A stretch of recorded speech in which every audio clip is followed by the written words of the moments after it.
وہ میری غیر معمولی قوت کو دیکھ کر بری طرح متوحش اور حواس باختہ ہو گیا تھا۔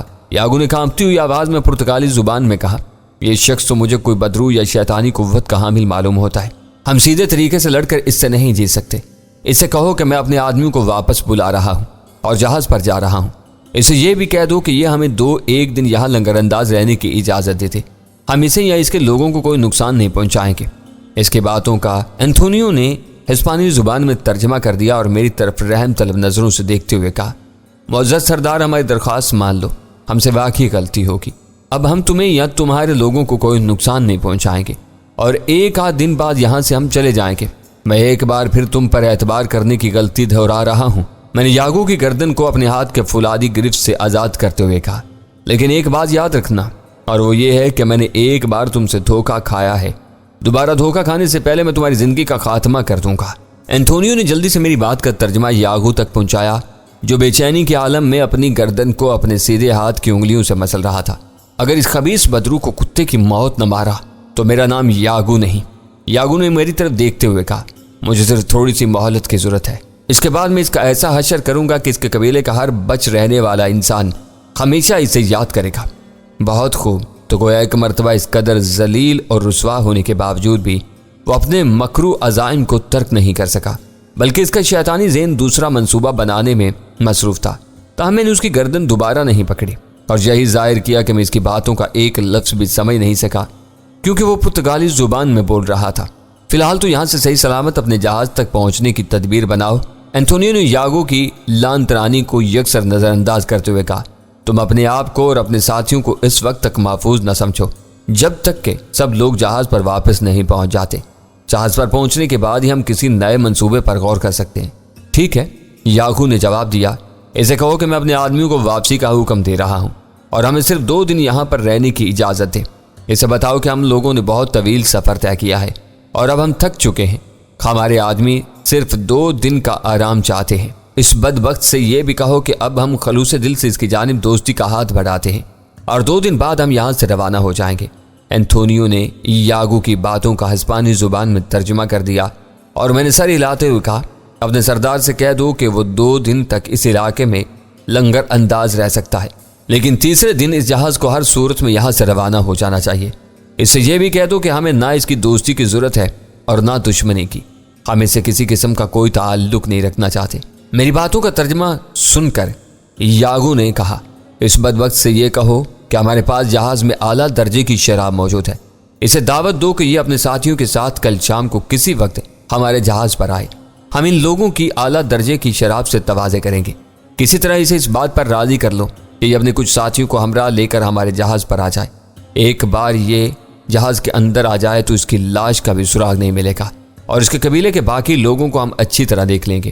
انتونیو نے اس کی پیشکش مجھ تک پہنچائی۔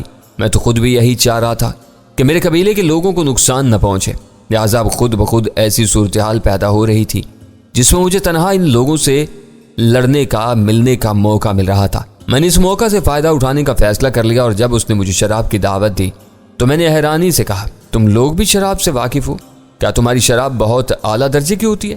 یہ کس چیز کی بنی ہوئی ہوتی ہے؟ میں نے ایک ہی سانس میں کئی سوال کر ڈالے۔ میری اشتیاق بھری باتیں سن کر انتونیو کے چہرے پر ایک مکارانہ اور عیارانہ مسکراہٹ توڑ گئی۔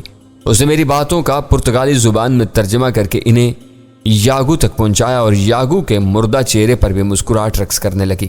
ہم لوگ نہ صرف شراب سے واقف ہیں بلکہ شراب کے بڑے شوقین بھی ہیں، انتونیو نے اسپانوی زبان میں مجھ سے کہا۔ ہم لوگ نہایت اعلیٰ درجے کی شراب تیار کرنے کا فن جانتے ہیں۔ اس وقت ہمارے جہاز پر جو شراب موجود ہے اس کا شمار دنیا کی اعلیٰ ترین شرابوں میں ہوتا ہے۔ یہ خالص پھلوں کے رس سے تیار کی جاتی ہے اور لذت اور ذائقہ میں اپنا جواب نہیں رکھتی۔ ہمیں یقین ہے کہ تم اور تمہارے ساتھی اس شراب کو پی کر بے حد خوش ہوں گے اور انہیں ایسا سرور ملے گا جس کا وہ اس وقت تصور بھی نہیں کر سکتے۔ میں شراب کا بہت بڑا رسیا ہوں، میں نے چٹکارا لیتے ہوئے کہا۔ میں تم لوگوں کے ملک کی شراب ضرور چکھوں گا، چکھنے کے بعد ہی اس کے مزے کا پتہ چل سکے گا۔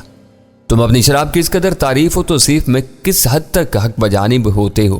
انتونیو نے ترجمانی کے فرائض انجام دیتے ہوئے پرتگالی زبان میں ساری باتیں یاگو کو بتا دی۔ اچھا یہ بتاؤ میرے دوست کہ کل میں کس وقت جہاز پر آؤں؟ میں نے انتونیو سے پوچھا۔ انتونیو نے میری بات یاگو تک پہنچا دی۔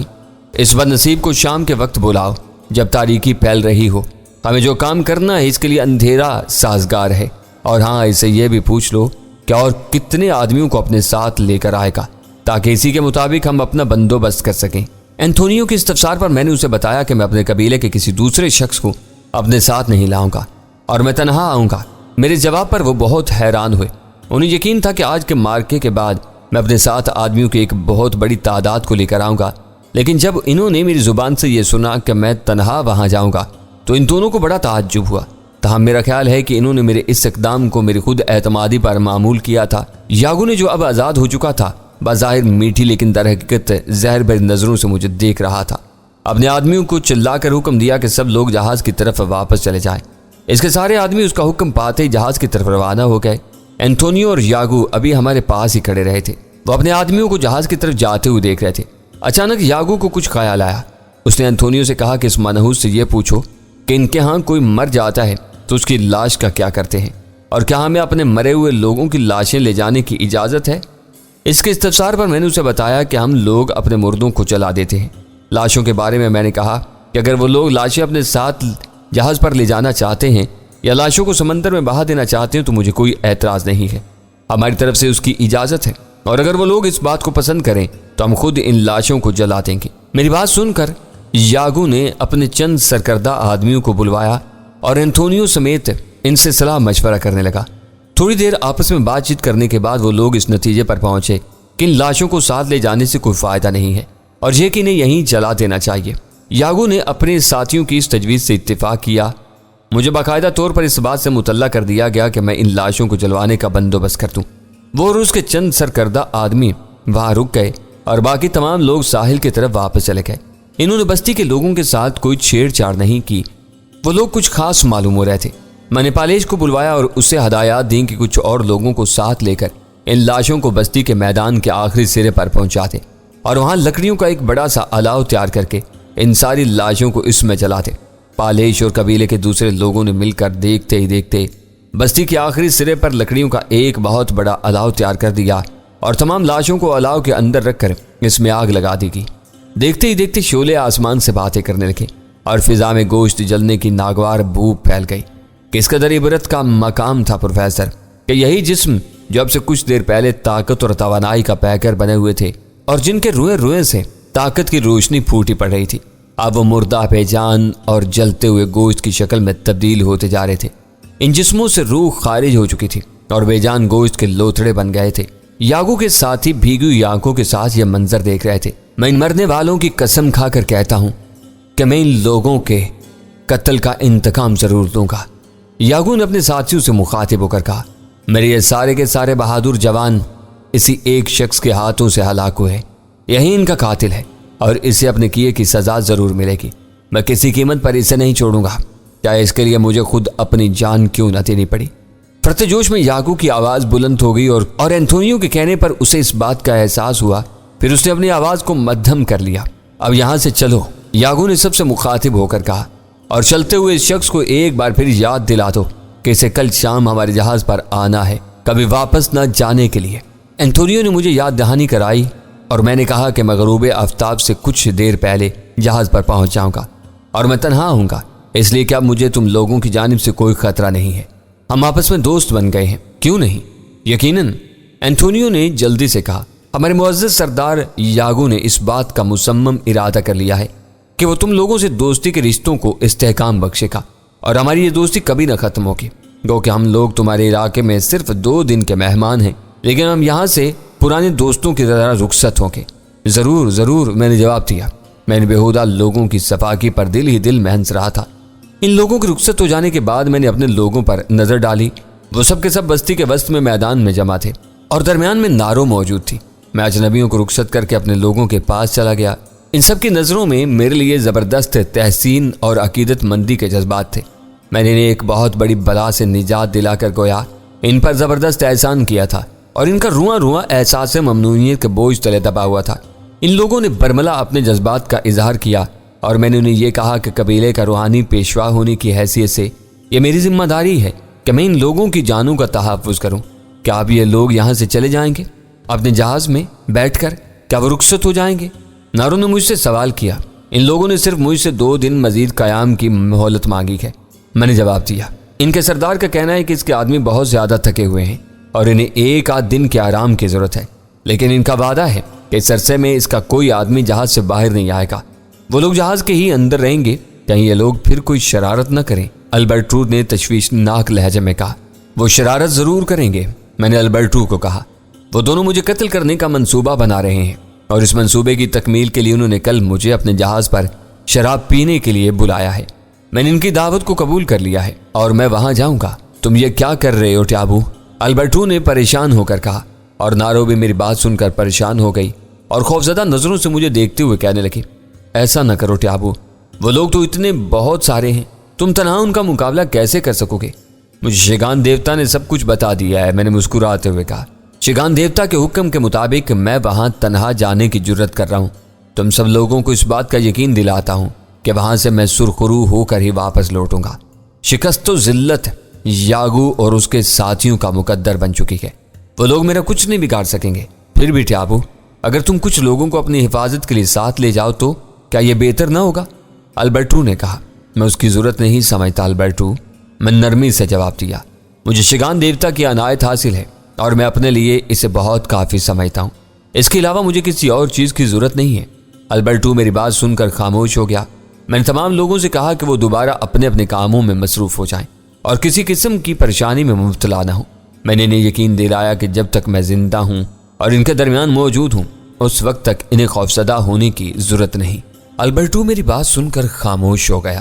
میں نے تمام لوگوں سے کہا کہ وہ اپنے اپنے کاموں میں مصروف ہو جائیں اور کسی قسم کے تردد یا پریشانی کی ضرورت نہیں۔ میں نے انہیں یقین دلایا کہ جب تک میں زندہ ہوں اور ان کے درمیان موجود ہوں اس وقت تک انہیں خوفزدہ ہونے کی ضرورت نہیں ہے۔ وہ سارا دن بغیر کسی خاص واقعہ کے گزر گیا۔ شام کے وقت میں اور البرٹو پالش کو ساتھ لے کر ساحل پر گئے۔ ساحل سے کافی فاصلے پر قزاقوں کا جہاز کھڑا ہوا تھا اور عرصے پر کافی چہل پہل نظر آ رہی تھی۔ کچھ لوگوں نے ہمیں دور سے دیکھ کر ہاتھ ہلایا، ہم نے بھی جواب میں ہاتھ ہلایا۔ قزاق یہ ظاہر کرنا چاہتے تھے کہ وہ ہمیں دوست سمجھتے ہیں اور ہم سے بالکل خوفزدہ نہیں ہیں۔ میں نے البرٹو، نارو اور اس کے بیٹے پالش کو اس تمام گفتگو سے آگاہ کر دیا جو یاگو نے انتونیو اور اپنے دوسرے ساتھیوں سے کی تھی اور جس میں مجھے ہلاک کرنے کے عزائم کا اظہار کیا گیا تھا۔ وہ سب کے سب اس صورتحال سے خاصے پریشان نظر آ رہے تھے، لیکن میں نے انہیں پرزور طریقے سے یقین دلایا کہ وہ لوگ میرا کچھ بھی نہیں بگاڑ سکیں گے۔ البرٹو کی پریشانی دوسری نوعیت کی تھی۔ ایک تو وہ اس بات سے پریشان تھا کہ نہ جانے میرے ساتھ کیا واقعات پیش آئیں، اور دوسرا اسے اس بات کا شاید ملال تھا کہ 10 سال کی طویل اور صبر آزما اور تھکا دینے والی مدت کے دوران ایک جہاز اس طرف آیا بھی تو وہ قزاقوں اور لوٹیروں کا جہاز تھا جو انسانوں کے خون کے پیاسے تھے اور ساری بستی کے بوڑھے لوگوں کو ہلاک کر دینا چاہتے تھے۔ حالانکہ البرٹو خود بھی جوان نہیں رہا تھا، اسے یقین تھا کہ قزاقوں کا داؤ چل گیا تو وہ بوڑھے لوگوں کو ہلاک کرنے میں کامیاب ہو گئے تو اسے بھی ہلاک کر دیں گے۔ جہاز کو دیکھ کر البرٹو کو جو امید بنی تھی کہ شاید وہ اپنے وطن پہنچنے میں کامیابی حاصل کر سکے، وہ ساری کی ساری مٹی میں مل گئی تھی۔ مجھے یوں لگتا ہے کہ میں اس اجنبی سرزمین پر اپنے وطن کے خواب دیکھتے دیکھتے ایک دن مر جاؤں گا۔ البرٹو نے بڑے دکھ کے ساتھ مجھ سے کہا، ظاہر ہے کہ میں ان قزاقوں کے ساتھ تو نہیں جا سکتا اور نہ ہی ان پر بھروسہ کر سکتا ہوں۔ وہ لوگ خود بھی مجھ پر بھروسہ کرنے کی غلطی نہیں کریں گے۔ کاش اس جہاز میں قزاقوں کے علاوہ کچھ اور لوگ سوار ہوتے تو مجھے اپنے وطن واپسی یقینی ہو جاتی۔ اتنی مایوسی کا اظہار مت کرو البرٹو، میں نے اسے دلاسا دیتے ہوئے کہا۔ ہو سکتا ہے کہ بہتری کی کوئی نہ کوئی صورت نکل ہی آئے، تم اتنے دل گرفتہ کیوں ہوتے ہو؟ ابھی تو ہمیں یہ دیکھنا ہے کہ کل کیا واقعات پیش آتے ہیں۔ میں مستقل تمہارے ہی بارے میں سوچ رہا ہوں اور اس فکر میں ہوں کہ کوئی ایسی تدبیر نکل آئے کہ تم اس جہاز کے ذریعے اپنے وطن یا کم از کم مہذب دنیا کے کسی شہر میں پہنچ جاؤ جہاں سے پھر اپنے وطن واپس جا سکو۔ لیکن ایسی کیا تدبیر ہو سکتی ہے ٹیابو؟ البرٹو نے تھکے ہوئے لہجے میں کہا، میرے خیال میں ایسی کوئی تدبیر ممکن نہیں ہے۔ میں نے تو غریب الوطنی کی موت کو اپنا مقدر سمجھ لیا ہے۔